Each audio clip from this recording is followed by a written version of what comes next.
Have you ever pondered the notion of immortality? It's a concept often confined within the boundaries of religion and spirituality, yet there's a tantalizing possibility that it extends beyond these. Immortality, in its most basic form, might be an inherent part of our existence, a fundamental truth we're slowly returning to, despite the inevitable extradition of death. Now, let's take a moment to delve into the philosophical realm. Consider redemption not as a final destination, but as a state of perpetual arrival. Imagine a journey that's in constant motion, always unfolding but never reaching a definitive end. This concept of being eternally not yet arrived is quite intriguing, isn't it? So here's a thought to contemplate. As humans, are we forever on a path towards immortality, perpetually in a state of redemption? Could we possibly be always in a state of not yet arriving at immortality, constantly in a state of redemption? How has the digital age shifted our societal dynamics? This is a question that demands our attention in this epoch of technological advancement. We find ourselves in a regime of computation, a new sphere where the power dynamics between genders have been jostled, shuffled, and reshaped. In this regime, the binary opposition of male and female is no longer the defining factor of power. Instead, what matters is the ability to navigate the digital realm, to understand and manipulate the algorithms that increasingly govern our lives. The digital age has democratized power, distributing it in new and complex ways that defy traditional gender roles. This shift has not been without its challenges. In the early days of the digital revolution, the world of computation was largely dominated by men, but as technology has evolved, so too have our societal norms.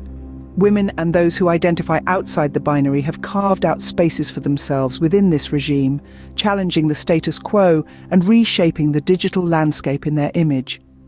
But it's not just about who holds power. The regime of computation has also transformed our subjectivities, our sense of self.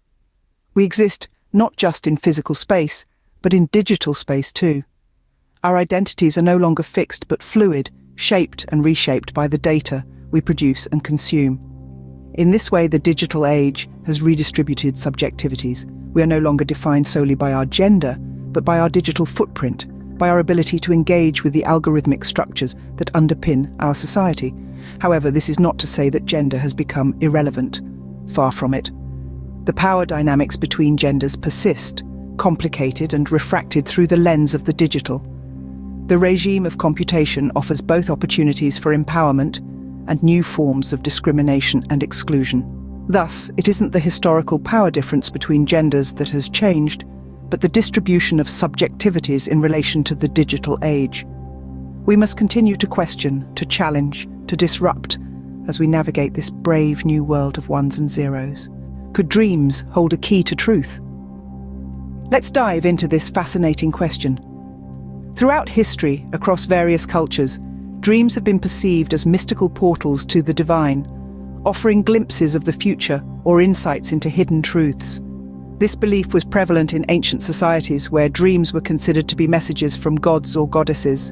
In Greek mythology, for instance, a goddess, angered by the skepticism of mortals, created dreams as a band of oracles to reveal truth to humans during their slumber. In the realm of modern psychology, we find a different, yet intriguing perspective. Dreams, according to Sigmund Freud, are the royal road to the unconscious mind. They are not merely random images and narratives, but reflections of our deepest desires, fears, and anxieties. In this sense, dreams may indeed foretell truth not about the external world, but about our inner selves.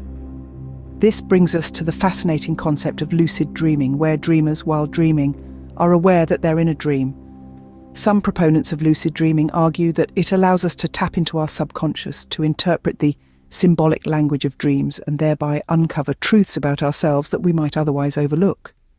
In cognitive neuroscience, dreams are seen as a byproduct of the brain's nightly housekeeping, a process of sorting, storing, and discarding information from the day. However, this doesn't negate the possibility of dreams having a revelatory function.